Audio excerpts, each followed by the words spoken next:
What is Maharashtra's public security bill stipulated? On July 11, the BJP-led Mahayukti government tabled the Maharashtra Special Public Security Act 2024 aimed at curbing the menace of Naxalism in urban areas.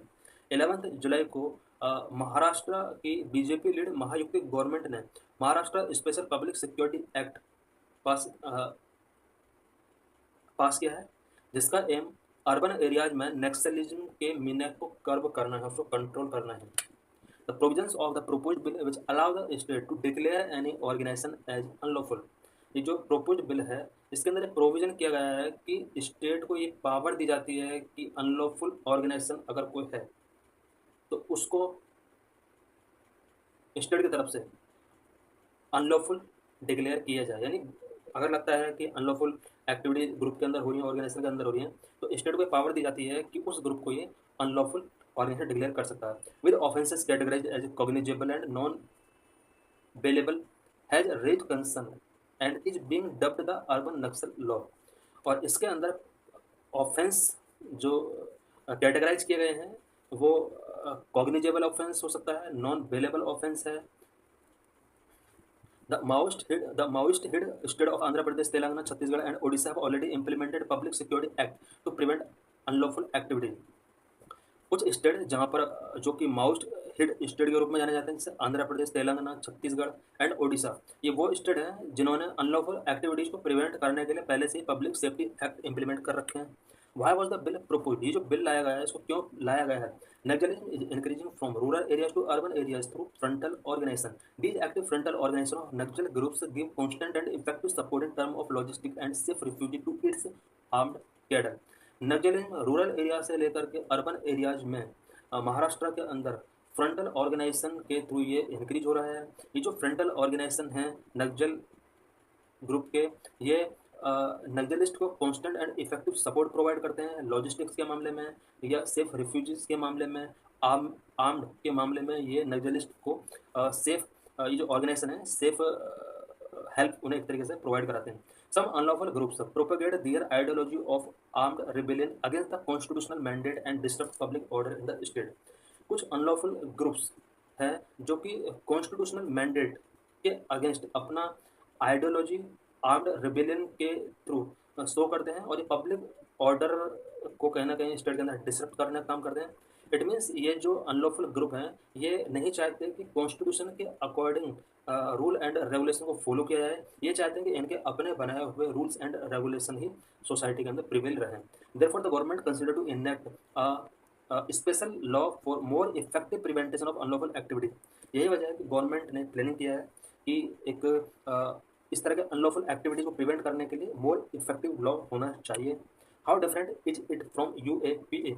UAPA unlawful activities prevention act पहले से ही 1967 में इसको enact किया गया था, but ये जो अभी आया है MSPS Maharashtra security Maharashtra special public security MSPS act जो आया है ये किस तरह से यूएपीए से डिफरेंट है? The unlawful activities act 1967 is applied in cases related to naxalism and terrorism. UAPA जो लगाया जाता है, अप्लाई किया जाता है, वो नक्सलिज्म या टेररिज्म से रिलेटेड केस अगर कोई है तो उस पर अप्लाई किया जाता है। This law empower the state to classify organisation as unlawful association. ये जो लॉ है यूएपीए ये स्टेट को एम्पावर करता है कि वो किसी भी ऑर्गेनाइजेशन को अनलॉफुल एसोसिएशन के रूप में क्लासीफाई कर सकता है। Both the law are almost the same. ये जो अभी लॉ महाराष्ट्र के अंदर मेकिंग किया गया है और यूएपीए दोनों कहीं ना कहीं सेम है।